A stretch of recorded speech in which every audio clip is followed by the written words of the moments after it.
তাই বন্ধুরা আজকের এই ভিডিওতে আমরা তিনটি এমন খাবারের কথা বলবো যা আপনাদের এই দিনে একটু হলেও কিন্তু খেতে হবে। এবং সাথে বন্ধুরা আপনাদের জানাবো যে এই দিনে কোন রঙের আবির আপনারা ভগবান শ্রীকৃষ্ণ ও রাধা রানীর চরণে দিলে মনোবাসনা পূর্ণ হয়ে যায়। জয় শ্রীকৃষ্ণ, রাধে রাধে।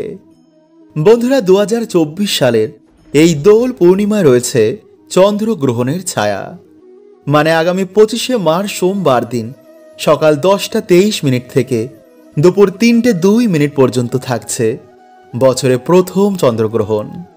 কিন্তু যেহেতু বন্ধুরা এই চন্দ্রগ্রহণ উপচ্ছায়া এবং ভারত ও বাংলাদেশে দৃশ্যমান হবে না, তাই এই সময় আমাদের কোনো রকম পুজো অর্চনায় কোনো বাধা নেই এবং এই সূতক কালও আমাদের মানতে হবে না।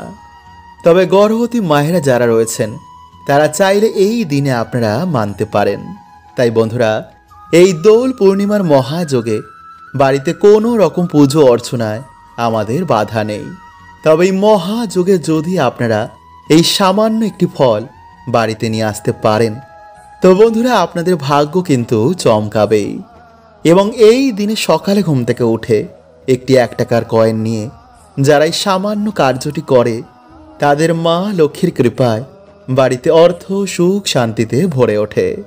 তাদের আয় উন্নতি আগের তুলনায় অবশ্যই বৃদ্ধি পায়।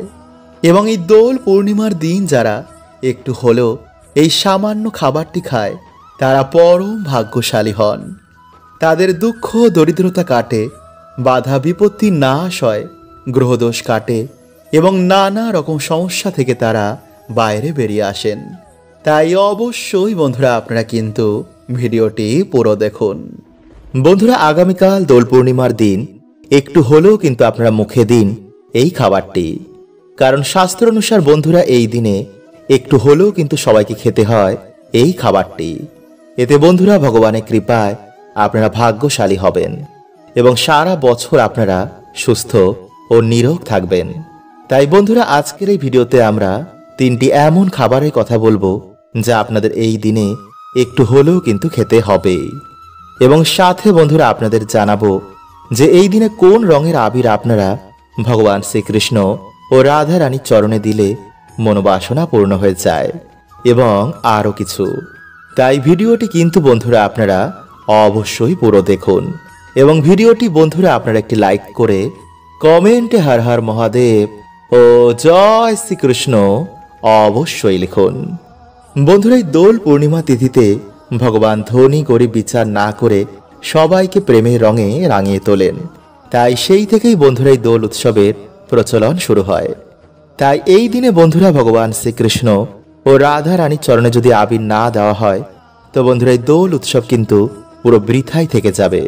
তাই এই দিনে বন্ধুরা আপনারা সকালবেলা ঘুম থেকে উঠে স্নান করে শুদ্ধ বস্ত্র পরিধান করে লাল আবির নিয়ে আপনারা ভগবান শ্রীকৃষ্ণ রাধা রানীর চরণে আপনারা আবির নিবেদন করবেন এবং অর্পণ করার সময় আপনারা এই মন্ত্রটি বলবেন, আর তা হচ্ছে, হে কৃষ্ণ করুণা সিন্ধু দীন বন্ধু জগৎপতে গোপেশ গোপিকা কান্ত রাধা কান্ত নমস্তুতে।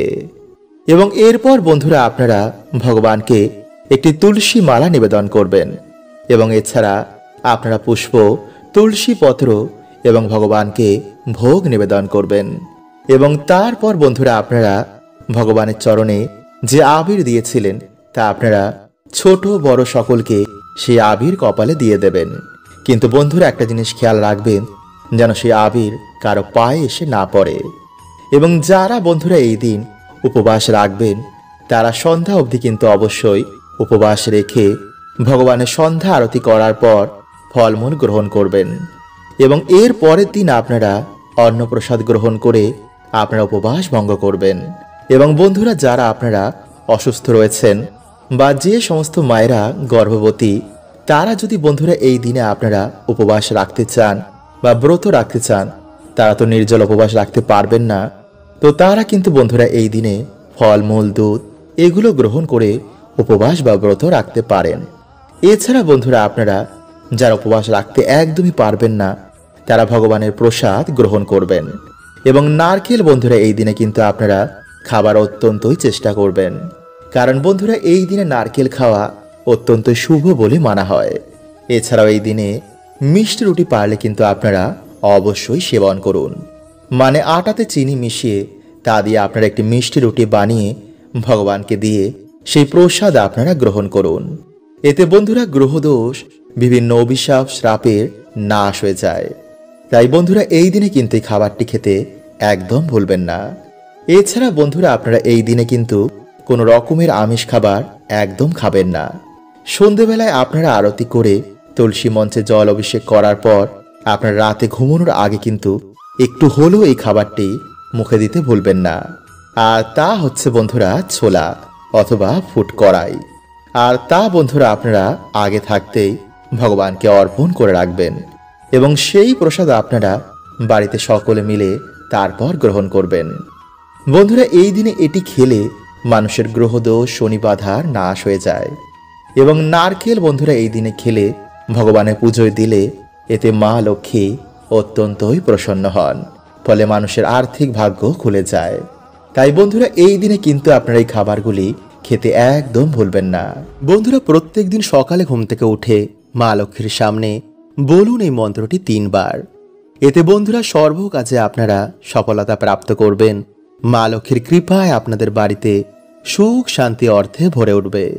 কারণ বন্ধুরা প্রত্যেকেরই আমাদের জীবনে অর্থ প্রয়োজন। সংসার চালাতে, সন্তানের দেখাশোনার জন্য, মা বাবার খুশির জন্য অর্থ প্রয়োজনই। কারণ বন্ধুরা এই কলিযুগে অর্থ ছাড়া কেউ কাউকে চেনে না। তাই আজ আমি আপনাদের জানাবো যে সকালে ঘুম থেকে উঠে মা লক্ষ্মীর সামনে এই 3টি কথা যদি আপনারা বলতে পারেন তো মা লক্ষ্মীর কৃপা দৃষ্টি এসে আপনাদের বাড়িতে পড়বে। কারণ বন্ধুরা দেখবেন যে কিছু মানুষের জীবনে যতই পরিশ্রম করুক না কেন কিছুতেই আয় উন্নতি তারা দেখে না। পরিবারের ঝগড়া, ঝামেলা, অশান্তি, মনোমালিন্য এগুলো লেগেই থাকে। তাই যদি বন্ধুরা আপনাদের জীবনে কিছুতেই আপনারা সৌভাগ্যের মুখ দেখছেন না তো ভিডিওটি কিন্তু আপনারা অবশ্যই পুরো দেখুন এবং ভিডিওটি বন্ধুরা আপনারা একটি লাইক করে কমেন্টে আপনারা বলুন জয় মা লক্ষ্মীর জয়। বন্ধুরা প্রত্যেক দিন আমরা আমাদের বাড়িতে মা লক্ষ্মী এবং বিভিন্ন দেবদেবীর আমরা পুজো আরাধনা করি যাতে আমাদের বাড়িতে কোনো রকম দুর্যোগ না আসে এবং বাকি দিনগুলো আমরা যাতে সৌভাগ্যে কাটাই, তাই তো? তাই যদি বন্ধুরা আপনারা কর্ম করছেন কিন্তু ঠিক মতন আপনাদের ইনকাম হচ্ছে না বা ইনকাম করা টাকা আপনাদের হাতে থাকছে না, কিছু না কিছু ভাবে ঠিক তা বাইরে বেরিয়ে যাচ্ছে, চারিদিকে ঋণ ধার দেনায় আপনারা জড়িয়ে যাচ্ছেন, তো এর মানে বন্ধুরা কিন্তু আপনাদের বাড়িতে মা লক্ষ্মীর কৃপা হচ্ছে না। বাড়িতে কোনো ভুলে বা কোনো দোষের জন্য আপনাদের বাড়িতে মা লক্ষ্মী পা রাখছেন না। এর কারণ বন্ধুরা আমরা যত আধুনিক হচ্ছি ততই কিন্তু আমরা ঈশ্বরের ওপর থেকে বিশ্বাস হারিয়ে ফেলছি। বাড়িতে ঠিক মতন আমরা নিয়ম কানুন মানি না, আর তার ফলে বন্ধুরা আমরা বিভিন্ন রকমের সমস্যায় জড়িয়ে পড়ছি। তাই আজকের এই ভিডিওতে বন্ধুরা আপনাদের যে কাজটি করতে বলবো তার সাথে অবশ্যই কিন্তু আপনারা এই নিয়মগুলো মেনে চলবেন, নইলে যতই পুজো অর্চনা বন্ধুরা আপনারা বাড়িতে করুন না কেন মা লক্ষ্মীর কখনোই কিন্তু আপনাদের ওপর কৃপা হবে না। কারণ বন্ধুরা মা লক্ষ্মী এমন বাড়িতে কখনো প্রবেশ করেন না। তাই ভিডিওটি বন্ধুরা আপনারা পুরো দেখুন, আপনারা সকল প্রশ্নের উত্তর পেয়ে যাবেন। বন্ধুরা শাস্ত্রের অনুসার সকাল ও সন্ধ্যেকে সব থেকে গুরুত্বপূর্ণ মানা হয়েছে। তাই এই 2 সময় আমাদের বাড়িতে পুজো অর্চনায় আমাদের বাড়িতে সৌভাগ্যের আগমন হয়, দেবদেবীরা প্রসন্ন হন। তাই সকালে ঘুম থেকে উঠে কিছু কার্যে আমাদের বাড়ি থেকে সকল দুর্ভাগ্যের নাশ হয়ে যায়। বিষ্ণু পুরাণে ভগবান বিষ্ণু নিজে বলছেন যে যে ব্যক্তি সকালে ঘুম থেকে উঠে এই কার্যগুলো করে সেই বাড়িতে স্বয়ং মা লক্ষ্মীর নিবাস হয়। যেমন যেই বাড়িতে মানুষেরা তাড়াতাড়ি ঘুম থেকে ওঠে এবং সকালে স্নান করে নেয়, স্নান করে এসে ঠাকুর ঘরে একটি প্রদীপ ধরায়, ভগবানের সামনে ধূপ ধুনো ধরায়, ভগবানের মন্ত্র জপ করে, তুলসী মঞ্চে জল অভিষেক করে, সেই বাড়িতে স্বয়ং লক্ষ্মী নারায়ণের বাস হয়। তাই বন্ধুরা আপনারা সকালে ঘুম থেকে উঠে একটি প্রদীপ জ্বালিয়ে হাতে একটি 1 টাকার কয়েন নিয়ে মা লক্ষ্মীর সামনে আপনারা এই মন্ত্রটি পাঠ করবেন, বিশেষ করে কোনো বৃহস্পতিবার দিন বা কোনো শুভ দিন। আর তা হচ্ছে বন্ধুরা, ওম শ্রী লক্ষ্মী মহালক্ষ্মী মহালক্ষ্মী ইহি এহি সর্ব সৌভাগ্যম দেহি মে সহা। বন্ধুরা, এইভাবেই আপনারা 3 বার এই মন্ত্রটি পাঠ করে তারপর সেই টাকাটিকে আপনারা মা লক্ষ্মীর চরণে রেখে দেবেন। দেখবেন কিছু দিনের মধ্যে আপনাদের বাড়িতে কেমন সৌভাগ্যের আগমন হয়েছে। আপনাদের বাড়ি থেকে সকল দুর্ভাগ্যের নাশ হয়ে যাবে। বন্ধুরা, আপনারা সকলেই ডুমুর গাছ দেখেছেন, তাই না? কিন্তু বন্ধুরা, আমরা বেশিরভাগ মানুষ এটা জানি না যে এই গাছের মধ্যে ভগবান বিষ্ণুর বাস হয়। আসলে বন্ধুরা, একটি পৌরাণিক কথার অনুসার যখন ভগবান বিষ্ণু নরসিংহ অবতার নিয়েছিলেন এবং তার লীলা যখন সমাপ্ত হয়ে যায়, তারপর বন্ধুরা তার নখ ডুমুর গাছের নিচে রেখে দেওয়া হয়। এরপর যখন ভগবান বিষ্ণু সেই নখ নিতে আসেন, তখন দেখেন যে সেই নখের জন্য ডুমুর গাছের গায়ে কাটা কাটা দাগ হয়ে গেছে। তখন ডুমুর গাছ বলেন, হে প্রভু, আপনি আমার সাথে এমন কেন করলেন? তখন ভগবান বলেন, ডুমুর, এই ক্ষতিপূরণের জন্য আমি সর্বদাই তোমার কাছে নিবাস করব এবং যে শ্রদ্ধা মনে গাছের পুজো অর্চনা করবে তাদের সকল মনোবাসনাও পূর্ণ হয়ে যাবে। তাই বন্ধুরা, অগ্নি পুরাণে অনুসার কিছু কিছু গাছের মধ্যে কোনো না কোনো দেবদেবীর আশীর্বাদ রয়েছে, যেমন ধুতুরা, নীলকণ্ঠ এবং আকন্দ। বন্ধুরা, এই সব গাছের মধ্যে ভগবান শিবের আশীর্বাদ রয়েছে। ঠিক তেমনি তুলসী, ডুমুর এবং কলা গাছ। বন্ধুরা, এই সমস্ত গাছের মধ্যে ভগবান বিষ্ণুর বাস। এছাড়া বন্ধুরা, কিছু কিছু গাছে আবার নেগেটিভ এনার্জির বাস হয়। তাই এর জন্য বন্ধুরা বলা হয় যে কখনো কোনো গাছের গোড়ায় প্রস্রাব করতে নেই। এতে বন্ধুরা না জেনেই আমরা বাড়িতে দুর্গতি ডেকে আনি। তাই যদি বন্ধুরা আপনারা চ্যানেলে নতুন হন তো চ্যানেলটি সাবস্ক্রাইব করে পাশের বেল আইকনটিকে অল করে রাখবেন এবং বন্ধুরা ভিডিওটি একটি লাইক করে কমেন্টে আপনারা বলুন, জয় শ্রীকৃষ্ণ, হর হর মহাদেব। তাই চলুন বন্ধুরা, এবার আমরা জেনে নিই সেই টোটকাটির ব্যাপারে। বন্ধুরা, আপনারা দিনের বেলায় একটি ঘটিতে কিছুটা গঙ্গা জল নেবেন এবং একটি ধূপ নেবেন।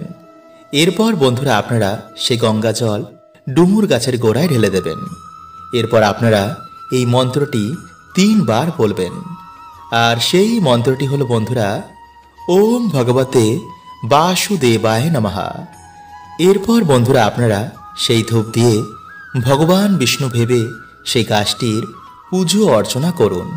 তারপর আপনারা হাত জোর করে আপনারা যে সমস্যায় রয়েছেন তা ভগবানকে বলুন।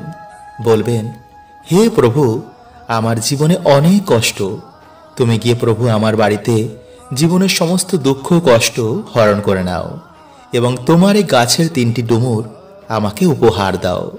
এরপর বন্ধুরা আপনারা গাছ থেকে যতটা ডুমুর লাগবে তা আপনারা এনে একটি লাল কাপড়ের মধ্যে বেঁধে যেখানে আপনারা টাকা পয়সা রাখেন সেখানে রেখে দেবেন। একটি ডুমুর আপনারা লাল কাপড়ের মধ্যে বেঁধে আপনাদের যে সদর দরজা রয়েছে সেখানে টানিয়ে দিন। আর একটি ডুমুর আপনারা শোয়ার যে বালিশ রয়েছে তার মধ্যে আপনারা একটি লাল কাপড় বেঁধে রেখে দিন। কিন্তু বন্ধুরা, এই বালিশের মধ্যে যেন আর অন্য কেউ না ঘুমায়। যদি বন্ধুরা আপনারা এইভাবে 7 দিন ঘুমাতে পারেন তো বন্ধুরা আপনারা নিজেরাই দেখবেন যে আপনাদের দুর্ভাগ্য কেমন সৌভাগ্যে পরিণত হয়েছে। কিন্তু বন্ধুরা, যদি আপনারা পারেন তো সেই দিন নিরামিষ আহার গ্রহণ করেই এই কাজটি করবেন। আর স্নান করে তবেই বন্ধুরা আপনারা কিন্তু এই গাছের গোড়া যাবেন। হরে কৃষ্ণা, ওম নমঃ শিবায়।